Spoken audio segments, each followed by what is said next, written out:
อยู่คนเดียวให้ระวังความคิดอยู่กับเพื่อนมิตรให้ระวังเรื่องของวาจาธรรมะที่เกี่ยวกับแก้ไขชีวิตเมื่อถึงมีการล้มเหลวเป็นผู้ที่จะต้องคบหาสัตบุรุษก็คือว่าคบหาผู้สงบหาผู้ที่จะซี้บอกเฮานั้นต่อไปพอในการคบหาแล้วเฮาก็จะได้สอบถามได้มีข้อข้องใจใดเฮาได้ถามเพื่อหาเหตุหาผลเพื่อรู้จักความจริงว่าอันใดที่ควรแก้ตัวใดควรเสริมอันหลักธรรมที่พระผู้มีพระเจ้าที่เฮาจะได้นึกถึงนี่ก็คือว่าหนึ่งนี่เฮาก็ต้องเป็นผู้ที่จะต้องคบหาสัตบุรุษก็คือว่าคบหาผู้สงบแล้วก็ถึกแนะนำในธรรมของสัตบุรุษก็คือว่าผู้ที่มีความสงบแล้วก็ถึกคบหาอริยเจ้าก็คือผู้ที่ประเสริฐแล้วก็ถึกแนะนำในธรรมของอริยเจ้าก็คือว่าผู้ที่มีความประเสริฐนั่นเองเพราะว่าการได้คบหาสัตบุรุษก็คือว่าคบหาบัณฑิตอีกอย่างหนึ่งว่าคบหาบัณฑิตคบหานักปราชญ์หรือคบหาผู้ที่มีความรู้พอที่จะแนะนำเฮาต่อไปหรือว่าผู้ที่มีประสบการณ์เมื่อเฮาคบสัตบุรุษหรือว่าคบผู้ที่สงบหรือคบผู้ที่เรียกว่ามีสติมีปัญญาผู้ที่มีความรู้หรือผู้ที่จะแนะนำเฮาต่อไปหรือผู้ที่มีประสบการณ์ที่หลายและเฮาจะถูกแนะนำในธรรมของสัตบุรุษนั้นผู้สงบนั้นหรือถูกแนะนำในธรรมของอริยเจ้าคือผู้ที่ประเสริฐนั้นเมื่อเฮาถูกแนะนำในธรรมของสัตบุรุษในนามของพระอริยเจ้าคือเมื่อเฮากันได้ยินได้ฟังเมื่อเฮาได้ยินได้ฟังแล้วเฮาจะรู้ว่าอันนี้เป็นเหตุอันนี้เป็นผลอันนี้แม่นตนอันนี้แม่นประมาณอันนี้แม่นกาลโวลาอันนี้แม่นประสุมสนอันนี้แม่นบุคคลนี่เฮาจะถูกแนะนำในธรรมของพระอริยเจ้าเราพระอริยเจ้าทั้งหลายนี่คือว่าเมื่อถึงการล้มเหลวเราต้องหาคบกับคนดีเป็นว่าคนดีก็มีกรรมเป็นเครื่องหมายบัณฑิตก็มีกรรมเป็นเครื่องหมายถ้าคบคนดีหรือคบบัณฑิตเขาจะซักส่วนคำสอนหรือแนะนำชี้ทางหรือบอกทางให้แก่เรานั้นไปทางที่เจริญอีกต่อไปไปทางที่เป็นประโยชน์นั้นอีกต่อไปไปในทางที่อันว่าเป็นไปเพื่อความสงบนั้นอีกต่อไปเช่นว่าธรรมของสัตบุรุษนั้นเพื่อนจะแนะนำการได้มีศีลห้าในเพื่อให้เฮาแนะนำให้เฮามันมามีศีลห้าถ้าเฮาบ่ทันมีศีลห้าก็มาตั้งในศีลห้าหรือเฮาบ่มีกุศลกรรมบท10เฮาก็ได้มาตั้งในกุศลกรรมบท10หรือเฮามีว่ากายวาจาใจที่ยังบ่บริสุทธิ์เฮาก็สิได้มาตั้งอยู่ที่กายวาจาใจนั้นมีความบริสุทธิ์หรือว่าทั้งกายทั้งวาจาทั้งใจของเฮามาประพฤติปฏิบัติอยู่ในชีวิตประจำวันของเราเพราะว่าอันนี้เป็นกรรมที่ดีมาเฮ็ดดีทั้งกายก็มีความสุขเฮ็ดดีทั้งเว้าดีทั้งวาจาก็มีความสุขหรือคิดดีทั้งใจนะก็มีความสุขหรืออีกอย่างหนึ่งหรือเฮาเดินตามอริยอัตถังกิกมรรคหรือมรรคมีองค์8ที่เป็นทางสายกลาง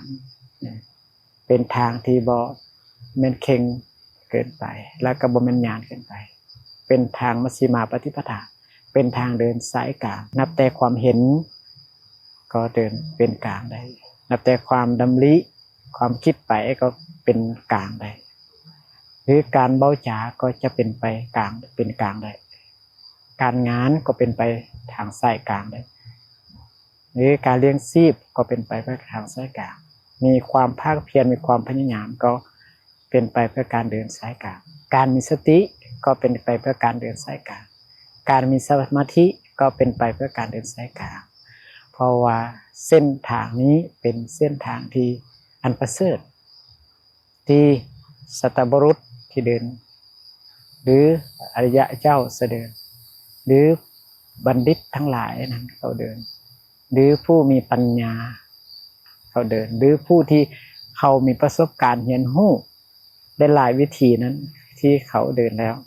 เขาจะบอกทางที่สายกลางให้แก่เขาเลยเพราะว่าถึงเขาล้มเหลวหรือว่าเสื่อมไป ในเรื่องของทรัพย์สินหรือว่าวัตถุสิ่งของหรือหน้าที่การงานอย่างทุกอย่างอันนี้มันเป็นเรื่องของความจริงที่มันมีอยู่นั่นแต่เราก็ต้องมีทางออกเพราะว่าทางออกนั่นก็คือว่าเราต้องหาสัตบุรุษนั่นเองหาผู้ที่สงบหาผู้ที่จะชี้บอกเรานั้นต่อไปพอในการคบหาแล้วเราก็จะได้สอบถามหรือว่าทวนถามได้มีข้อข้องใจใดเขาได้ถามเพื่ออย่างเพื่อหาเหตุหาผลเพื่อรู้จักความจริงว่าควรอันใดที่ควรแก้ตัวใดควรเสริมเพราะว่าความดีของเขาที่ถึงวันล่มอยู่หันบนว่าความดีของเบิดแต่ความดีเขาก็มีอยู่แต่สิ่งที่มันล่มละลายหรือมันหายไปก็เพียงแต่เป็นวัตถุเป็นสิ่งของบางสิ่งบางอย่างหรือหน้าที่การงานบางสิ่งบางอย่างแต่ความดีของเขาที่เฮ็ดนั้นก็ยังมีหลายอยู่ที่เว้าก็ยังมีหลายอยู่ที่คิดนั้นก็ยังมีหลายอยู่ฉะนั้นเราให้ได้มาคิดถึงว่าความดีของเรามีอยู่นั้นเราก็ต้องปลุกใจเราเองอยู่เสมอว่าเราต้องเฮ็ดสิ่งคนที่ผู้เฮ็ดได้ยากอีกต่อไปเราต้องอดในสิ่งผู้อื่นนี่อดได้ยากอีกต่อไปเราต้องละในสิ่งที่คนอื่นละได้ยากอีกต่อไปนะนี่คืออดทนต่อกับชีวิตมันต้องมีความอดทนเลยพออุปสรรคทั้งหลายนั้นมาเฮ็ดให้เรานั้นเหียนหู้อุปสรรคทั้งหลายให้เรามาเกิดสติเกิดปัญญาอุปสรรคทั้งหลายนี่มาเปลี่ยนแปลงชีวิตให้เรานั้นเหมือนกับคนที่ล้มเหลวนั้นไปแล้วแต่ยังคนที่ยังบ่ล้มเหลวนั้นเห็นว่าเกิดขึ้นมาใหม่อันนี้คือว่าชีวิตของเราเนี่ยแก้ไขความล้มเหลวนั้นได้ด้วยการได้คบสัตบุรุษหรือคบพระเจ้าเราพระเจ้าหรือคบบัณฑิตหรือคบนักปราชญ์หรือคบผู้ที่มีความรู้ที่ดีๆที่จะบอกเขาแนะนำเขาให้รู้เหตุได้รู้ผลได้รู้ตนรู้ประมาณกาลเวลาประชุมส่วนบุคคลนั้นได้อีกต่อไปเพราะนั้นคือเขาได้คบสัตบุรุษนั้นเขาจะเกิดสติเกิดปัญญาขึ้นมาอีกจากทิ้งสตินี้ปัญญาเขามีความรู้มียังมีแล้วแต่สิ่งที่มันเปลี่ยนแปลงหรือว่าเลวหรือมันหายไปนั้นมันเพียงแต่เป็นเรื่องบางอย่างแต่เรื่องความดีของเขานั้นก็ยังมีอยู่คือเก่านั่นแปลว่าเขาจงเฮ็ดหน้าที่ให้ดีอีกต่อไปแล้วความดีของนั้นความดีนั้นจะเกิดขึ้นปรากฏขึ้นแก่เราได้อีกนั่นแต่ว่าเราต้องสู้ต่อไปในชีวิตของเราชีวิตต้องมีการต่อสู้เหมือนอุปสรรคเหมือนยากำลังที่จะพักหรือว่าดันของเราให้เกิดความกล้าหาญเกิดความเข้มแข็งเกิดความมั่นคงเกิดความเรียกว่ามั่นอกมั่นใจเพราะว่ามีที่เพิงคือว่าได้ทึกแนะนำในเพื่อนผู้ประพฤติพรหมจรรย์หรือผู้เป็นพรหมจารีหรือผู้เป็นวิญญูชนหรือผู้ฮู้ใดๆนั้นจะได้แนะนำบอกเตือนเราอีกต่อไปเมื่อเราเห็นเราได้ยิน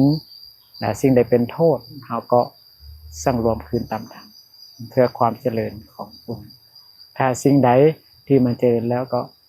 รักษาความดีนั้นต่อไปเหมือนเกลือที่รักษาความเค็มแม้นั้นฉันใดคือชีวิตของเราทั้งหลายที่เกิดขึ้นมามันก็ต้องมี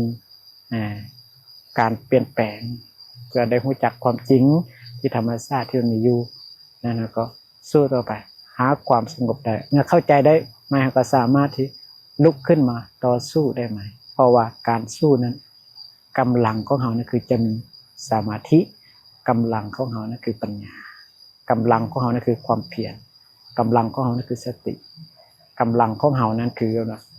ความดีทั้งหลายดังนั้นขอให้เราได้ไปไขควรจะได้พิจารณาเพื่อแก้ไข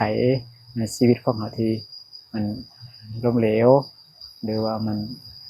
ขาดหายไปหรือมันพังทลายในส่วนที่บางสิ่งบางอย่างที่มันเกิดขึ้นกับชีวิตของเราเท่านั้นแต่บ่แม่นทั้งหมดแต่ความดีของเรานี่มันมีหลายอยู่ฉะนั้นก็ขอโมทนา บุญกับท่านทั้งหลายเพื่อผู้ได้ยินผู้ได้ฟังเพื่อได้ปลุกใจตัวเองเปลี่ยนใจตัวเองอยู่เสมอว่าเราต้องลุกขึ้นสู้ต่อไปเพราะชีวิตนั้นยังสามารถเปลี่ยนชีวิตที่ทำงานได้ดีให้ดีกว่าเก่าก็ได้นั่นก็ขอเจริญพร